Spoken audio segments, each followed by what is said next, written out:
पहुंची है मैना के दरवाजे पर हिमालय के यहाँ, तो भूतों ने भगवान का श्रृंगार किया है, मृग चर्म को पहनाया है और सर्प से उसको बांध दिया, कानों में बिच्छू लटका दिए हैं और जो सर्प को उन्होंने कमर में बांधा है उसको विशेष जिम्मेदारी दी कि भैया देखो चूक मत करना, पूरी इज्जत मर्यादा तुम्हारे हाथों में है, क्योंकि भगवान विष्णु भी उस बारात में आएंगे और गरुड़ को देखकर कहीं तुम भाग मत जाना। ऐसा ही हुआ है, गरुड़ को देखकर वह सर्प भागा, भगवान एकदम निर्वस्त हो गए, ऐसा सभी दंग रह गए। भस्म अंग मर्दन अनंग संतंत असंग हर, शीर्ष गंग गिरिजा अदंग भूषण भुजंग भर, मुंड माल विभुवाल भाल डमरू कपाल कर, विबुध वृंद नव कुमुद चंद सुख कंद शूल धर, त्रिपुरारी त्रिलोचन दिग्वसन विष भोजन भव भय हरन, कह तुलसीदास सेवत सुलभ, शिव शिव शिव शिव शंकर शरण, शिव शिव शिव शिव शंकर शरण। मैना भागी अंदर और पार्वती जी को उलाहना देखने लगी। कवन बर खोजे लो हेरे बहुरैया, कवन बर खोजे लो हेरे बहुरैया, कवन बर खोजे लो हेरे बहुरैया, कवन बर खोजे लो हेरे बहुरैया, कवन बर खोजे लो हेरे बहुरैया, कवन बर खोजे लो हेरे बहुरैया। बस इससे ज्यादा याद नहीं है। बचपन में मैंने सुना था, हमारी माता जी गाती थी ये गाना, लेकिन इतना मेरे स्मरण में था, विष्णु न खोजलू ब्रह्मा न खोजलू, बहुरहवा बर कहाँ पौलू, कवन बर खोजलू तेरी बहुरैया।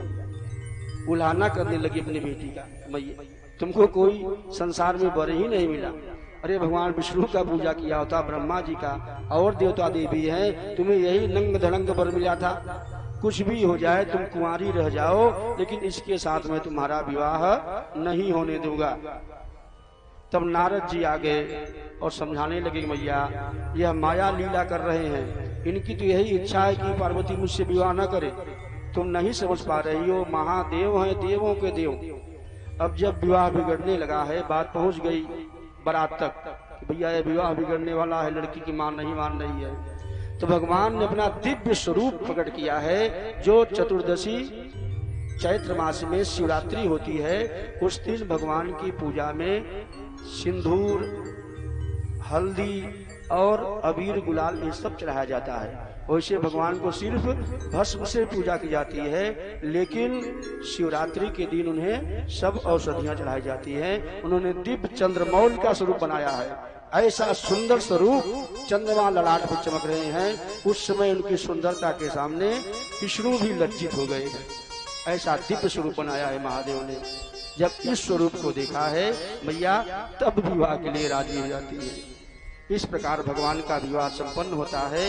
तो मैया विदाई के समय अपनी कन्या को समझाने लगी कि देखो स्त्रियों का क्या धर्म है, अभी तुम पिता के पास थी, अभी तुम पति घर में जा रही हो, कहीं बाहर से पति आए तो पहुंचते ही उसे उलाहना मत देना, पहले उसको पैर धोने के लिए जल देना, उसको आसन पे बिठाना, फिर प्रेम से जो गृहस्थी की कमियां हो उसे बताना।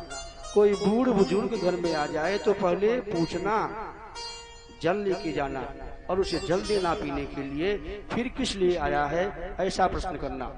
जो पर पुरुष हो उनको देखते ही अपना घूंघट कर लेना, अपना चेहरा ढक के रखना, क्योंकि स्त्रियों का यही स्वरूप है बिटिया।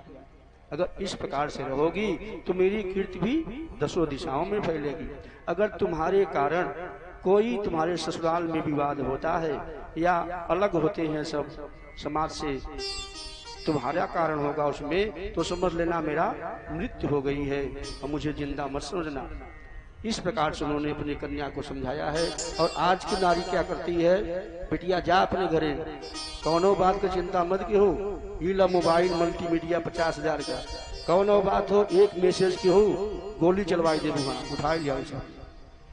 देखिए फर्क, इसलिए आज की कन्याओं का विवाह बिगड़ रहा है, क्योंकि माता अगर अपनी कन्या की गृहस्थी में हस्तक्षेप करती है तो अवश्य में उस घर का विनाश होना ही होना है, क्योंकि वह सिर्फ अपनी कन्या का कल्याण देखेगी। परिवार में और 4 भाई हैं,